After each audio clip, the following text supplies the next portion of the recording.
नमस्कार, स्वागत है आपका चुनाव आज तक पर। मैं हूं आपके साथ प्रियंका दुबे। देश के सबसे पिछड़े राज्यों में से एक ओडिशा में 24 साल बाद सत्ता परिवर्तन हुआ है।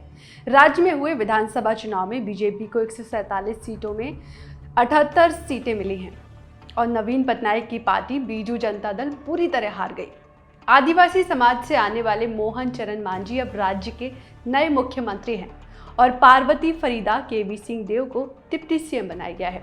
वैसे हम में से ज़्यादातर लोग मुख्यमंत्री का नाम का ऐलान होने से पहले मोहन चरण मांझी को शायद ही जानते होंगे। मांझी ने सरपंच के तौर पर अपने सियासी सफर की शुरुआत की और आज मुख्यमंत्री की कुर्सी पर पहुंच गए। 1972 में ओडिशा के कुदुचर जिले में जन्मे मोहन चरण मांझी राज्य में बीजेपी के उन चुनिंदा नेताओं में से एक हैं जिनकी संगठन पर मजबूत पकड़ होने के साथ आरएसएस से भी अच्छे संबंध है।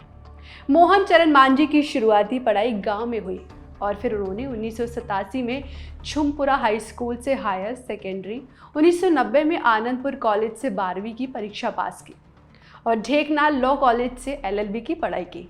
मांझी का आरएसएस से जुड़ाव बहुत पहले हो गया था। दरअसल पढ़ाई के बाद उन्होंने टीचर के तौर पर अपने करियर की शुरुआत की। इस दौरान वो आरएसएस द्वारा संचालित सरस्वती शिशु मंदिर से जुड़ गए। ये वो दौर था जब मोहन चरण मांझी का झुकाव आरएसएस की तरफ होने लगा और धीरे धीरे वो राजनीति के करीब आने लगे।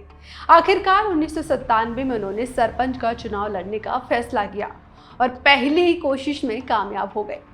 लेकिन सरपंच रहते हुए उन्होंने साल 2000 में हुए विधानसभा चुनाव में किस्मत आजमाने का फैसला किया। बीजेपी ने उन्हें क्योंझर विधानसभा सीट से टिकट दे दिया। इस चुनाव में मोहन मांझी को लगभग 59% वोट मिले और वो विधायक बन गए। इसके बाद 2004 के विधानसभा चुनाव में मांझी ने फिर से क्योंझर से किस्मत आजमाई और दूसरी बार भी सफलता मिल गई। लेकिन 2009 और 2014 के विधानसभा चुनाव में मोहन चरण मांझी हार गए। लगातार 2 हार के बावजूद उन्होंने उम्मीद नहीं छोड़ी। 2019 में मांझी ने जबरदस्त वापसी की और क्योंझर सीट से जीतकर तीसरी बार विधानसभा पहुंचे। इस बार उन्हें बीजेपी ने विधानसभा में पार्टी का मुख्य सचेतक बनाया। वहीं 2024 के चुनाव में जीतने के बाद सीधे वो सीएम की कुर्सी पर पहुंच गए। इस बार के विधानसभा में मोहन चरण मांझी ने बीजू जनता दल की मीना मांझी को 11,577 वोटों के अंतर से हराया।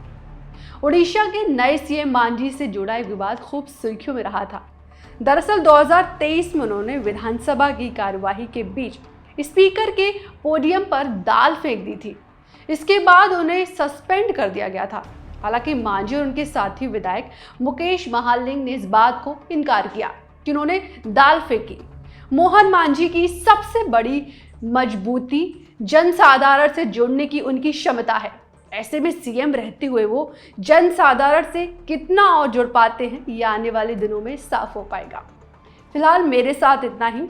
चुनावी राजनीति से जुड़ी तमाम खबरों के लिए देखते रहिए चुनाव आज तक। ये वीडियो आपको पसंद आए तो लाइक करें, साथ ही हमारा चैनल सब्सक्राइब करना ना भूलें। नमस्कार।